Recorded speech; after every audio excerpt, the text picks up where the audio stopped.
مرد زن گرفت و در فکر و خیالش رفت که زن می گیرد که بسیار زیبا و صاحب جمال است، همه را در حیرت می گذارد. و وقتی که توی کرد و او را به خانه آورد، رویش را کشاد، دید که زیبا نیست و همان شب او را ترک کرد و این هجران چند مدت دوام کرد.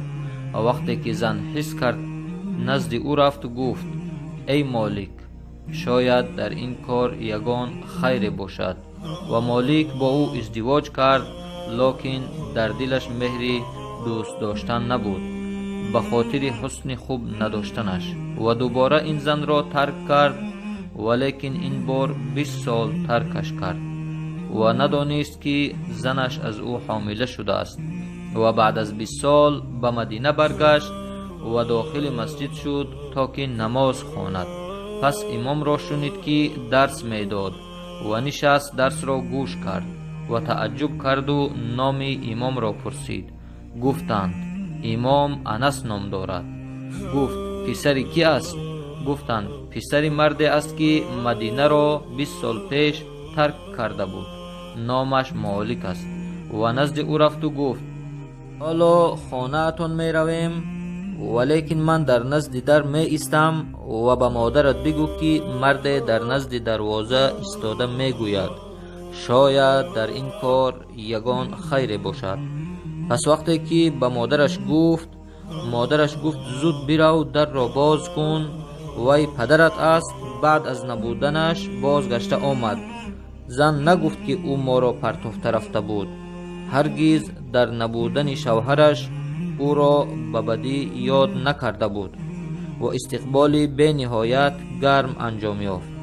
و این پسر انس ابن مالک، الله تعالی از او راضی باد، خدمتگار پیامبرمان صلی الله علیه و سلم و روایت کننده حدیث های رسول الله صلی الله علیه و سلم بود و به این فخر میکرد. سپاس بر تو ای مادر انس، به این درس زیبایی داده ات، شاید در این کار یگان خیر باشد.